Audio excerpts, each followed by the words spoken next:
मुकुंद माधवचे सगळे ट्रस्टी, भारतीय जनता पार्टीच्या पुणे महानगरपालिकेमधल्या नगरसेविका आणि शिक्षण मंडळाच्या अध्यक्षा मधुश्री कर्डेकर, दीपक कोटे, सतीश भुताला आणि सर्व मान्यवर कर्मला सतीश कर्डेकर म्हणाल्याप्रमाणे डिपेक्स नावाची मोठी ॲक्टिव्हिटी आज सुरू होईल. जिचं बहुधा हे 36वा वर्ष आहे. पॉलिटेक्निक इंजिनिअरिंगच्या विद्यार्थ्यांना त्यांचा अभ्यासक्रमाचा भाग म्हणून वर्किंग मॉडेल करावं लागतं. त्याची ही स्पर्धा आणि एक्झिबिशन असते. 12 मॉडेलपासून सुरू झाली आणि यावेळेला 1500 मॉडेल्स आहेत.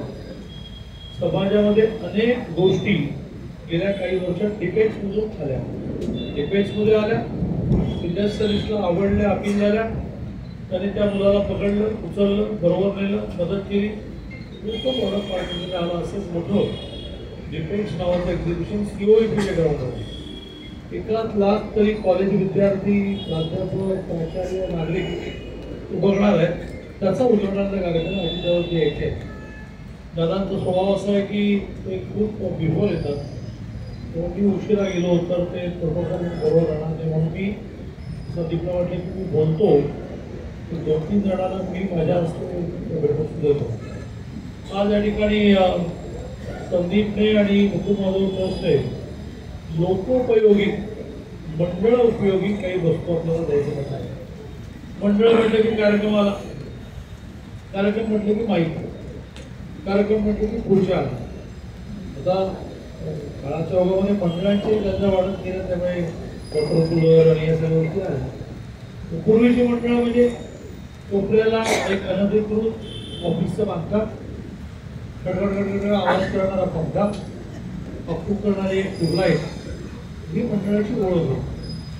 पण सगळंच बोलायला त्याचं मंडळाचंही स्वरूप बदलायला लागेल. त्यामुळे संदीपने असं ठरवलं की जी गरज मंडळांची आहे, नागरिकांची आहे, ती आपण पूर्ण करायची. मी त्याचं आणि त्याच्या सर्व सहकार्याचं खूप मनापासून अभिनंदन करतो. कारण मी याचा आग्रही आहे, जो इतरांप्रमाणे न करता याचा नीड बेस, गरजेवर आधारित जो उपक्रम करतो त्याचं महत्त्व जास्त आहे. तसं भेटवस्तू आपल्याला 30 भेटवस्तू काय, साधारणतः राजकीय नेत्यांमध्ये त्याला एक वर्षामध्ये 50 गणपती मिळतात, साधारणतः 100-500 किलो फुले मिळतात. त्याचं महत्त्व आहे की नाही, पण त्याला भेटवस्तू दिली तर तो दुसऱ्या कोणाला देणार नाही.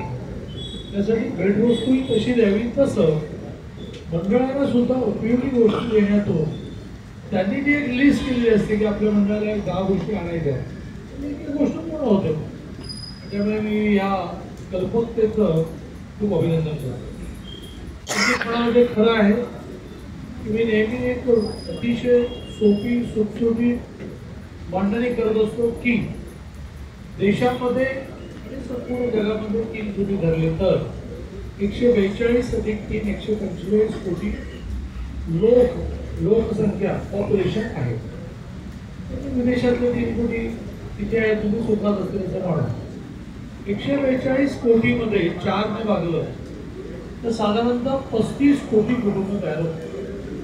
तर ती 20 कोटी कुटुंब आता अशी आहेत की शेतीवर, स्वतःच्या उद्योगावर किंवा उद्योगामध्ये ऑर्गनाइज सेक्टरमध्ये नोकरी करण्यामुळे पगार आहे, त्यांना ग्रॅच्युटी आहे, त्यांना प्रोव्हिडंट आहे, त्यांना बोनस आहे, त्यांना पेन्शन, अशी सगळे मिळून 20 कोटी कुटुंब आहेत.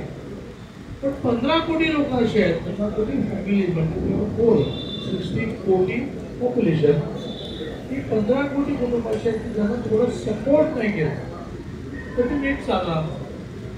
एक 5 वर्षाचं टार्गेट 20 कोटी कुटुंब असं धरू शकतील का?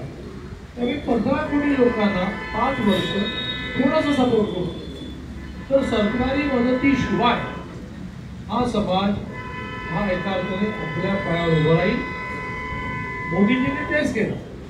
2014ला ते पंतप्रधान झाले तेव्हा त्यांनी असं ठरवलं की दारिद्र्य रेषेखालची माणसं म्हणजे काय, तर त्यांच्या घरात ज्यांना स्वतःचं घर नाही, त्यांच्या घरात स्वतःचं टॉयलेट नाही, त्यांच्या घरामध्ये नळाचं पाणी नाही, त्यांच्या घरामध्ये गॅस नाही, अशा 10-12 निकषावर हे नसलेले लोक दारिद्र्य रेषेखालचे असं म्हटलं जातं. त्यांना दारिद्र्य रेषेच्या खालचं एक कार्ड मिळतं आणि खूपशा गोष्टींसाठी तुमच्याकडे दारिद्र्य रेषेखालचं कार्ड आहे विचारलं. मोदींनी निर्णय केला की ह्या दारिद्र्य रेषेखालची जी कुटुंब आहे ती मॅक्झिमम लवकरात लवकर दारिद्र्य रेषेच्या वर मिळावं. 25 कोटी कुटुंब गेल्या 11 वर्षात त्यांनी दारिद्र्य रेषेच्या वर आणली. त्यांच्या घरात त्यांचं स्वतःचं घर नव्हतं, 300 घर झालं, अशी संख्या झाली 3 कोटी. त्यांच्या घराला टॉयलेट नाही, तर स्वतःच्या घराला टॉयलेट झालं, अशी झालं 11 कोटी. त्यांच्या घरी गॅस नाही, त्यांच्या घरी गॅस झाला, अशी संख्या झाली 12 कोटी. करता करता करता 25 कोटी कुटुंब ही त्यांनी दारिद्र्य रेषेच्या वर आणली. मला असं वाटतं की ते सरकार म्हणून त्याचं ऑलिम्पोर्ट आहे. 10 कोटी 12 कोटी 7 कोटी 3 कोटी आपलाही काही व्हॉल्यूम असू शकतं ना. जसं आज 25 संस्था, पुढच्या महिन्यात 30 संस्था, आपलाही व्हॉल्यूम आहे ना. एका कुटुंबाची माझ्या घरामध्ये मुलगा इंजिनिअरिंग जावं काय नाही करणार ना. एखाद्या घरातला मुलगा इंजिनिअरिंग जाणारी संख्या बहुत झाली. आता मी एक प्रयोग केला, तो सांगून मी माझं बोलणं सांगतो. संदीपने उल्लेख केला आणि मला आवडत नाही असं म्हटलं. त्यातला एक प्रयोग माझा असा चालला आहे की 25,000 कुटुंब मी कॉन्सन्ट्रेट केलं. त्याला प्रत्येक 50 घराला संपर्क करायला एक महिला आहे. जसं 500 महिला गुणिले 50, 25,000 घराच्या रेग्युलर संपर्क आहे. मग त्यांना आम्ही निवडून आल्यानंतर चितळेची 400 किलो 400 ग्रॅम अजून तसं होळीला अर्धा किलो गूळ आणि अर्धा किलो चण्याची डाळ दिली. तर त्याला अपील असं केलं की तुम्ही ह्या अर्धा किलो गूळ आणि अर्धा किलो चणा डाळीच्या ज्या पुरणपोळ्या कराल तुमच्या घरी होळीसाठी, तर ते एक पोळी मला परत.